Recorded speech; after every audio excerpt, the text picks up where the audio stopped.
உச்சநீதிமன்றத்திற்கு ரகசியமாக அனுப்பப்பட்ட புகார் அங்கிருந்து எப்படி வந்துச்சு? ராஜராஜனுக்கு அந்த புகாரை முதலில் அனுப்பியவர் யார்?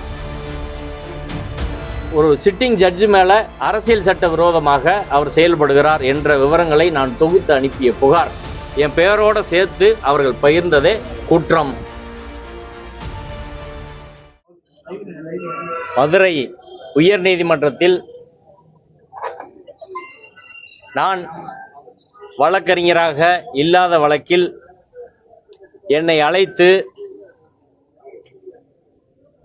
கோழையா போராளியா என்று கேட்டு இழிவுபடுத்திய சூழ்நிலையில் ஒட்டுமொத்த தமிழ்நாட்டு மக்களும் குறிப்பாக வழக்கறிஞர் சங்கங்களின் கூட்டமைப்புகள், ஜாக் ஃபெடரேஷன், சென்னை உயர்நீதிமன்ற வழக்கறிஞர் சங்கம், மதுரை மாவட்ட நீதிமன்ற வழக்கறிஞர் சங்கம், தமிழகம் முழுவதும் உள்ள வழக்கறிஞர் சங்கங்கள், அனைத்து கட்சிகள், அமைப்புகள், இயக்கங்கள், ஊடக நண்பர்கள், பெயர் தெரியாத பலரும் தமிழ்நாட்டில் மட்டுமல்ல இந்தியா முழுவதும் இருந்து பல வெளிநாடுகளிடமிருந்து அங்கிருந்தெல்லாம் பேசி எனக்கான ஆதரவை, நாங்கள் நீதியின் பக்கம் நிற்கிறோம், உங்களின் பக்கம் நிற்கிறோம் என்று சொன்னார்கள். தனித்தனியாக பெயர் சொல்ல முடியாது, அவ்வளவு பேர் இருக்கு. எனவே அனைவருக்கும் இன்று ஒட்டுமொத்த தமிழக மக்களுக்கும் இந்த பிரச்சனையில் நீதிக்காக குரல் கொடுத்த அனைவருக்கும் எனது மனமார்ந்த நன்றியை தெரிவித்துக் கொள்கிறேன். இன்றைய தினம் எனக்கு மதுரை சைபர் கிரைம் காவல் நிலையத்திலே ஒரு சம்மன் அனுப்பி நான் கடந்த 25ஆம் தேதி கொடுத்த புகாரின் பேரில் விசாரணைக்கு வர சொல்லியிருந்தார்கள். இன்றைய தினம் நான் விசாரணைக்கு ஆஜராகி அந்த விசாரணையில் நான் உச்சநீதிமன்றத்துக்கு கடந்த ஜூன் மாதம் 14ஆம் தேதி ஒரு புகாரை தயாரித்து 21ஆம் தேதி உச்சநீதிமன்றத்துக்கு அனுப்பினேன். அந்த புகார் கடந்த ஜூலை 22ஆம் தேதி மதுரை உயர் நீதிமன்ற வழக்கறிஞர் ராஜராஜன் என்பவர்களால் பாஜகவை சேர்ந்த வழக்கறிஞர் அருண் சுவாமிநாதன் என்பவர் வைத்திருக்கும் மதுரை ஹைகோர்ட் அட்வொகேட்ஸ் என்ற வாட்ஸ்அப் குழுவில் பகிரப்பட்டது. அதன் பின் அந்த புகார் தமிழ்நாடு முழுவதும் பகிரப்பட்டிருக்கிறது. அதே புகார் எனக்கும் பகிரப்பட்டது. பகிர்ந்தவுடன் நான் அதிர்ச்சி அடைந்து இந்த புகார் ரகசியமாக நான் சுப்ரீம் கோர்ட்டு கொடுத்தது எப்படி வழக்கறிஞர் ராஜராஜனுக்கும் அதை அனுமதித்த அருண் சுவாமிநாதனுக்கும் வந்தது என்ற கேள்வியை நான் புகாராக தயாரித்து சைபர் கிரைம் காவல் நிலையத்திலே புகார் அளித்திருந்தேன். அந்த புகாரின் பேர் தான் இன்னைக்கு இந்த விசாரணைக்கு ஆஜராகி எனது எழுத்துப்பூர்வமான வாக்குமூலத்தை கொடுத்திருக்கிறேன். எனது வாக்குமூலத்திலே நான் எழுப்பியிருக்கும் கேள்விகள்: உச்சநீதிமன்றத்திற்கு ரகசியமாக அனுப்பப்பட்ட புகார் அங்கிருந்து எப்படி வந்துச்சு? ராஜராஜனுக்கு அந்த புகாரை முதலில் அனுப்பியவர் யார்? ராஜராஜனுடைய மொபைல் எண் கொடுத்துருக்கிறேன், வாட்ஸ்அப் குழு பெயர் கொடுத்துருக்கிறேன், அருண் சுவாமிநாதன் என்னை இங்கே பகிர்ந்திருக்கிறேன், விசாரணையிலே கொடுத்துருக்கிறேன். இவர்களுக்கு எப்படி தெரிந்தது? யார் யார் பேசி என்ன முடிவு செய்து இந்த ரகசிய புகார் என்பது பகிரப்பட்டது என்ற கேள்வியை எழுப்பி முதலில் ராஜராஜனுக்கு எந்த போன்ல இருந்து வந்துச்சு? இதுதான் நம்மளோட கேள்வி. ராஜராஜன் மொபைலுக்கு எந்த போன்ல இருந்து வந்துச்சு என்பதை விசாரித்தால் அதற்கான தொடர்ந்து பார்த்தா உண்மை என்ன என்பதை கண்டறிய முடியும். ஏனால் இது சாதாரண விஷயம் கிடையாது. இது ஒரு சிட்டிங் ஜட்ஜு மேல அரசியல் சட்ட விரோதமாக அவர் செயல்படுகிறார் என்ற விவரங்களை நான் தொகுத்து அனுப்பிய புகார். நான் எந்த வாட்ஸ்அப் குழுவிலே அதை பகிரல, எந்த சமூக வலைத்தளத்திலும் அதை பகிரவில்லை. ரிஜிஸ்டர் போஸ்ட்ல அனுப்பினேன். என் கையில் இருக்க காப்பியில் கூட கையெழுத்து தான் போட்டு வச்சிருக்கிறேன், சீல் இல்லை. ஆனால் பகிரப்பட்ட காப்பியில் சீலோட ஸ்கேன் காப்பியாக வந்திருக்குது. அப்போ ஸ்கேன் பண்ணி யாரோ அனுப்பி தான் இதை செய்திருக்கிறார்கள். இப்போ இதில் கேள்வி முக்கியமாக என்னன்னா, ஒரு வழக்கறிஞர் அனுப்பிய புகாரை அதை உச்சநீதிமன்றத்துக்கு நம்ம அனுப்புகிறோம், அதே புகார் இங்கே பகிரப்படுது அப்படின்னா அந்த புகாரோட ரகசியத்தன்மை என்ன, அனுப்பிய நபருக்கான பாதுகாப்பு என்ன, அவர் உயிருக்கு எப்படி ஆபத்து ஏற்படும், அதன் தொடர்ச்சியாக இங்கே நீதிமன்றத்தில் நடந்தது நீதிமன்ற அவமதிப்பு பிரச்சனையெல்லாம் நீங்கள் பார்த்தீங்க. அப்போ சாதாரண மக்கள் மற்ற வழக்கறிஞர்கள் சிட்டிங் ஜட்ஜு மேலே எப்படி கம்ப்ளைண்ட் கொடுப்பாங்க? இந்த கேள்வி இருக்கா இல்லையா? இப்போ என் பேரை பொதுவாக கூட ஒரு பகிரக்கூடிய நபர்கள் என் பேரை மறைச்சிட்டுனாலும் பகிரணுமா இல்லையா? அது ஒரு சட்டப்படியான ஒரு விஷயங்க. ஒரு விக்டிம் பேரை நீங்கள் பகிரக்கூடாதுன்னு போகிற, அதே போல் புகார்தார் ரகசியமாக கொடுத்தது என் பேரை பகிரக்கூடாது, அதுவே அஃபென்ஸு. என் பெயரோட சேர்த்து அவர்கள் பகிர்ந்ததே குற்றம். எனவே சைபர் கிரைம் காவல் நிலையம் இன்னைக்கு வரை எஃப்ஐஆர் போடாமல் இருக்கிறது எனக்கு சங்கட்டமாக இருக்குது. இப்படி ஒரு முக்கியமான பிரச்சனையில் எஃப்ஐஆர் போடாமல் அவங்க இருக்கிறாங்க.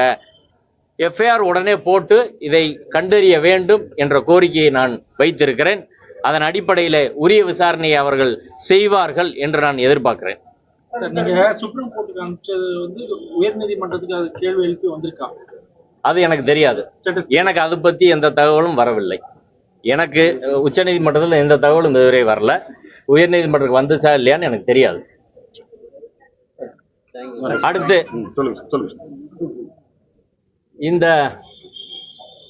இந்த புகாரின் மீது உரிய நடவடிக்கை எடுக்க வேண்டும் என்று கேட்பதோடு சில விஷயங்கள் இப்ப சமூக வலைதளங்களில் சமூகத்திலே நடந்து கொண்டு இருக்கிறது. அது தொடர்பான எனது கருத்தையும் பகிர விரும்புகிறேன். இந்து முன்னணியைச் சேர்ந்த காடேஸ்வரா சுப்பிரமணியம் என்பவர் நீதிபதி திரு ஜி.ஆர். சுவாமிநாதன் அவர்களுக்கு ஆதரவாக அறிக்கை வெளியிட்டிருக்கிறார். நெல்லையிலே இந்து முன்னணி வழக்கறிஞர்கள் நீதிபதி திரு ஜி.ஆர். சுவாமிநாதனுக்கு ஆதரவாக ஆர்ப்பாட்டம் நடத்தியிருக்கிறார்கள். ஆர்எஸ்எஸ் அமைப்பின் வழக்கறிஞர் பிரிவான ஏபிவிஎஸ் என்ற அமைப்பின் சார்பிலே ஒரு பெரிய அறிக்கை எனக்கு எதிராகவும் நீதிபதி திரு ஜி.ஆர். சுவாமிநாதனுக்கும் ஆதரவாக பகிரப்பட்டு வருகிறது சமூக வலைத்தளங்களில்.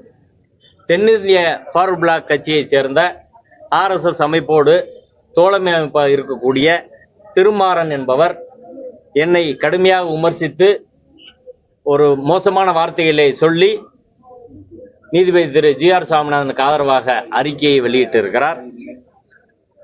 தொடர்ந்து பாஜகவை சேர்ந்த திருப்பதி நாராயணன் அவர்கள் நீதிபதி ஜி.ஆர். சுவாமிநாதனுக்கு ஆதரவாக அறிக்கையை வெளியிட்டு இருக்கிறார். இப்ப இதுல என்ன நடக்குதுன்னு எனக்கு புரியல. ஒரு நீதிபதி அவர்கள் சட்டப்படி அவர் நடவடிக்கை இருக்கிறார்னா சங் பரிவார அமைப்புகள் பிஜேபி ஆர்எஸ்எஸ்க்கெல்லாம் என்ன வேலை? ஏன் அவங்க அதை கொடுக்குறாங்க?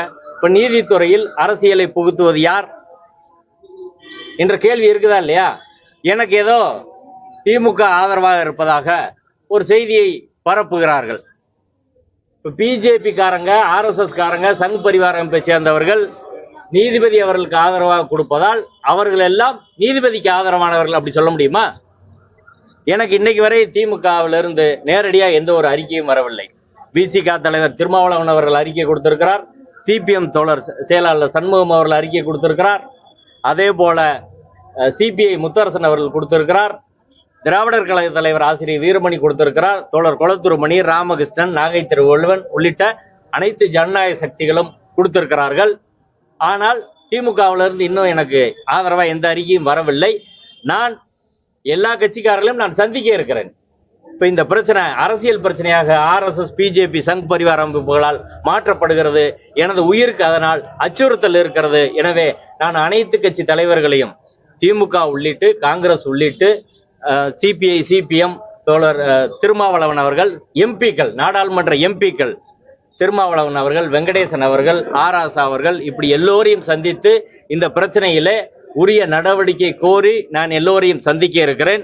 ஏனென்றால் எனக்கு மிகப்பெரிய அச்சுறுத்தல் என்பது இருக்கிறது. சங் பரிவார அமைப்பை சேர்ந்தவர்கள் அவங்க எல்லாமே சமூக வலைத்தளங்கள் என்னுடைய அடையாளங்களோடு அவர்கள் வெளிப்படுத்தி பேசி வருகிறார்கள். ஒன்று. ரெண்டாவது விஷயம், எனக்கு ஏதோ திமுக வீடு கொடுத்ததா அப்படி ஒரு செய்தியை பேசி வருகிறார்கள். எனக்கு வீடு எந்த தேதியில் யாரால் எங்கு கொடுக்கப்பட்டது என்ற ஆதாரங்களை யாராவது கொடுத்தால் அவருக்கே அந்த வீடை நான் எழுதி வச்சிடறேன், அவருக்கே எழுதி கொடுத்துட்றேன், வாங்கிக்கிறோம். வேற என்னென்ன யாருக்கு எனக்கு கொடுத்தாங்கன்னு ஏதாவது ஆதாரங்களோடு நிரூபித்தால் அவர்களுக்கே நான் அதை கொடுக்க தயாராக இருக்கிறேன் என்று நேரடியாக தமிழக மக்களுக்கு பகிரங்கமாக பேசியவர்கள் எல்லாம் நான் இந்த செய்தியாளர் சந்திப்பின் வாயிலாக இந்த செய்தியை தெரிவிக்கிறேன். இந்த பிரச்சனை இன்னைக்கு நெல்லையில் நடந்திருக்க பிரச்சனை என்னங்க? நெல்லையில் நடந்திருக்க பிரச்சனை சனாதன சாதிய கட்டமைப்பின் விளைவால் நடந்த ஒரு பிரச்சனை. சனாதன சாதிய கட்டமைப்பு, பிறப்பால் நீ உயர்ந்தவன் இன்னொருத்தன் தாழ்ந்தவன், அந்த பிள்ளை எப்படி நீ காதலிக்கலாம் என்ற அடிப்படையில் நடந்த கொலை அது. இப்ப சனாதன வேதங்கள் அப்படின்றத அம்பேத்கர் அவர்கள் சொல்லியிருக்கிறார். இந்த சாதிய சனாதன கட்டமைப்பு, இந்த வேத இதிகாசங்களின் மீது மிகப்பெரிய தாக்குதல் நடத்த வேண்டும். அனிகிலேஷன் ஆஃப் கேஸ்ட், சாதியை அழித்தொழித்தல் என்ற நூலில் அம்பேத்கர் அவர்கள் சொல்கிறார். சாதியை கட்டமைப்பை தாங்கி பிடிக்கும் வேத இதிகாசங்கள் மீது வெடிகுண்டு வீச வேண்டும் என்று அம்பேத்கர் சொல்கிறார். அம்பேத்கர் கருத்தை யாரால் மறுதளிக்க முடியுமா? அப்ப அரசியல் சட்டம் என்ன சொல்கிறது? இந்த சனாதன கட்டமைப்பு, சாதிய கட்டமைப்பு என்ன சொல்கிறது? இன்னைக்கு கவின் என்ற சகோதரர் படுகொலை செய்யப்பட்டு இருக்கிறார். தமிழ் சமூகத்திலே பல்வேறு சமூகங்களுடைய மோதல் நடக்கிறது. இதற்கெல்லாம் காரணம் என்பது சாதிதான. இப்ப சாதியை ஒழிக்க வேண்டும் என்று யாராவது பேசுகிறார்களா? இந்திய அரசியல் சட்டத்திலே ஆர்டிகல் 70 தீண்டாமை ஒழிக்கப்பட்டது என்று இருக்கிறது. சாதி ஒழிக்கப்பட்டது என்று இருக்க வேண்டும். அதை நோக்கியான போராட்டத்தை, சாதியற்ற சமூகத்தை நோக்கி போராட வேண்டும். இங்கே வேத தர்மத்தை, சனாதன தர்மத்தை ஆதரித்து பலரும் பேசிக் கொண்டிருக்கிறார்கள். அதுதான் இந்த ஜாதிய கட்டமைப்பை நியாயப்படுத்துகிறது. பாஜக, RSS தமிழ்நாட்டில் வளர்வதற்கும் இந்த சாதிய வன்கொடுமைகளுக்கும் இந்த மோதலுக்கு, ஆணவ படுகொலைகளுக்கெல்லாம் நேரடி தொடர்பு இருக்கிறது. நீதான் பெரிய ஆளு, நீதான் ஒரு சாதி பெருமை இல்ல. சாதின்னு எங்கெங்க இருக்கு? சாதின்னு ஒண்ணு கிடையவே கிடையாது. ஆனா இல்லாத ஒன்றை மனித மனத்தில் புகுத்தி அதை செய்தது வேத சாஸ்திரங்கள் என்று அம்பேத்கர் சொல்கிறார். நான் சொல்லல. அம்பேத்கர் புத்தகத்தை யார் வேணாலும் படிச்சு பாருங்க. ஆனா அதை ஆதரித்து இந்த நாட்டிலே பிரச்சாரம் செய்து கொண்டிருக்கிறார்கள். அவர்கள் எல்லாம் வேத தர்மத்தை, சனாதனத்தை ஆதரித்து பேசுபவர்கள் சாதியை ஒழிப்போம் என்று பேசுவார்களா? பேசணும்ல. இன்னைக்கு இந்த படுகொலை நடந்ததற்கு காரணமானவர்கள் அனைவரும் இந்த சித்தாந்தத்தை நியாயப்படுத்துவர்கள், சனாதன தர்மத்தை நியாயப்படுத்துவர்கள், சாதிய கட்டமைப்பை நியாயப்படுத்துவர்கள், பிறப்பால் ஏற்றத்தாழ்வை நியாயப்படுத்துபவர்கள். அதை ஏற்றுக்கொள்ள முடியுமா என்ற கேள்வியை பொது சமூகத்தில் வைத்து ஒட்டுமொத்த தமிழ்நாடும் சாதி ஒழிப்புக்கு தயாராக வேண்டும். அதற்கான ஒரு பெரிய இயக்கத்தை நாம் முன்னெடுக்க வேண்டும் என்று கோருகிறேன். அனைத்து கட்சிகளும் அதிலே களமிறங்க வேண்டும். தமிழர்கள் தங்களுக்குள் மோதிக்கொள்ள கூடாது. நமக்கான எதிரிகள் வேறு, இலக்குகள் வேறு. அம்பேத்கரும் பெரியாரும் அதை அடையாளம் காட்டியிருக்கிறார்கள். எனவே இந்த இப்ப நடந்து கொண்டு இருக்கிற சமூக வலைத்தளங்களில் நடந்து கொண்டு இருக்க விவாதம் என்பது, அந்த போர் சங் பரிவார அமைப்புகள் எனக்கு எதிராக வைக்கிற வாதம் என்பது, இது நான் புதுசா நடத்துகிற ஒரு பிரச்சனை கிடையாது. இது சமத்துவத்திற்கும் சனாதனத்துக்கும் நடக்கிற ஒரு போர். பிறப்புக்கும் எல்லா உயிருக்கும் என்ற கருத்திற்கும், பிறப்பால் ஏற்றத்தாழ்வு கற்பிக்கிற மனுவுக்கும் நடக்கிற போர். திருவள்ளுவரிலிருந்து, வள்ளலாரிலிருந்து தந்தை பெரியார், அம்பேத்கர், பகத்சிங், காரல் மார்க்ஸ், வஉசி இல்லட்டி எண்ணற்ற தலைவர்கள் இந்த சமத்துவ சமூகத்திற்காக போராடி இருக்கிறார்கள். அந்த வழியில்தான் நானும் நிற்கிறேன். எனது போராட்டம் தொடரும். எஃப்ஐஆர் அதான் போலீஸ்ல தான் நீங்க கேட்கணும். கம்ப்ளைண்ட் கொடுத்து Cognizant. Subscribe to One India and never miss an update.